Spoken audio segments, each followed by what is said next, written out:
আসসালামু আলাইকুম everyone, welcome back to my channel Alvi's Kitchen. আশা করি আপনারা অনেক ভালো আছেন। আমি আজকে আপনাদের সঙ্গে শেয়ার করছি মাছের কোপ্তা কারি। এই মাছের কোপ্তা কারি আপনারা গরম ভাত, রুটি, পরোটা যে কোনো কিছুর সাথে খেতে পারবেন। আশা করি এই রেসিপিটি আপনাদের অনেক ভালো লাগবে। চলুন চলে যাই মূল রেসিপিতে। মাছের কোপ্তা কারি বানানোর জন্য এখানে আমি কিছু মাছ লবণ, হলুদের গুঁড়ো, মরিচের গুঁড়ো দিয়ে ভেজে নিয়েছি। এখন আমি মাছগুলোর কাঁটা বেছে নিব। মাছের কাঁটাগুলো বেছে নিয়েছি আর এটাকে একটা সাইডে রেখে দিচ্ছি। অন্যদিকে হাফ কাপ ডাল আগে থেকে ভিজিয়ে রেখেছিলাম। এখানে আমি মসুরের ডাল নিয়েছি। আপনারা মসুরের ডালের পরিবর্তে যে কোনো ডাল নিতে পারেন। এখন আমি ডালগুলোকে ব্লেন্ড করে নিব। এখানে আমি 4টা টমেটো আগে থেকেই সেদ্ধ করে রেখেছিলাম। এখন আমি একটা ম্যাশের সাহায্যে এই টমেটোটাকে ম্যাশ করে নিব। ডালটাকে ব্লেন্ড করে নিয়েছি। এখন দিয়ে দিচ্ছি আগে থেকে কাটা বেছে রাখা মাছগুলো। মাছে যেহেতু লবণ ছিল তাই আমি এখানে সামান্য ডালটাকে ব্যালেন্স করার জন্য সামান্য লবণ দিয়ে দিচ্ছি।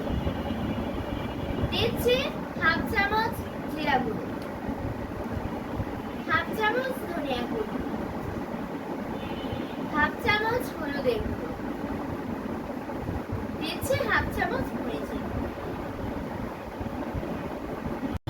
এখন দিয়ে দিচ্ছি পেঁয়াজ কুচি, দিয়ে দিচ্ছি কাঁচামরিচ কুচি।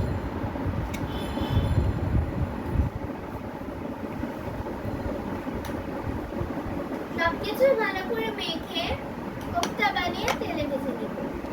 সবগুলো কোপ্তাকে বানিয়ে নিয়েছি, এবার এগুলোকে তেলে ভেজে নিব।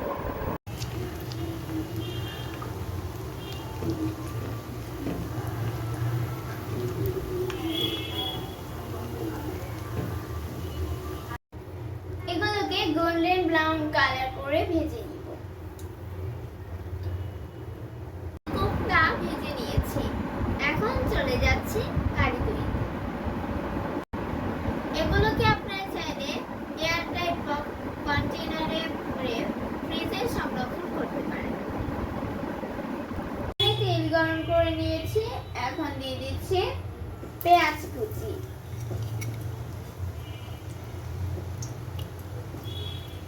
সাথে কিছু কাঁচামরিচ ফালি দিয়ে দিচ্ছি।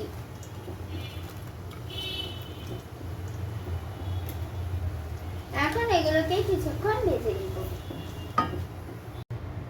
দিয়ে দিচ্ছি 2 চামচ পেঁয়াজ বাটা, দিচ্ছি 1 চামচ আদা ও রসুন বাটা, দিচ্ছি 1 চামচ মরিচ বাটা এবং আগে থেকে যে টমেটোটা পেস্ট করে রেখেছিলাম সেটা দিয়ে দিচ্ছি।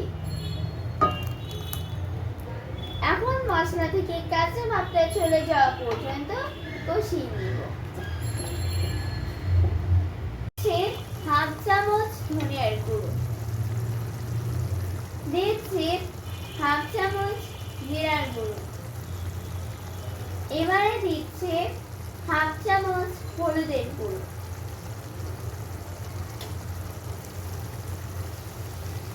এবং দিয়ে দিচ্ছি গ্রেভির স্বাদ অনুসারে লবণ। যেহেতু কোপ্তাতে লবণ আছে তাই লবণটা গ্রেভির স্বাদ অনুসারে দিতে হবে। কোপ্তাটাকে একটু ঠান্ডা করে দিতে হবে, গরম কোপ্তা দিলে ভেঙে যেতে পারে। গ্রেভি থেকে তেল ছেড়ে দিয়েছে, এখন দিয়ে দিচ্ছি কোপ্তাগুলো। কোপ্তাগুলো দিয়ে মিডিয়াম আঁচে হালকা হাতে নেড়ে চেড়ে দিতে হবে।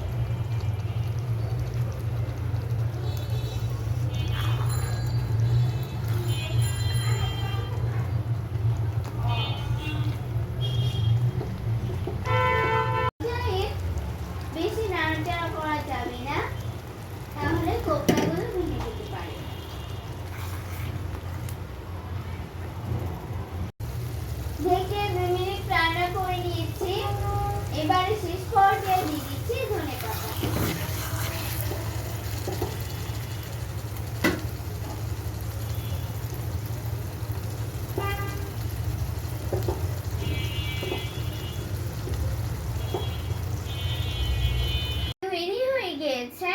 মাছের কোপ্তা কারি।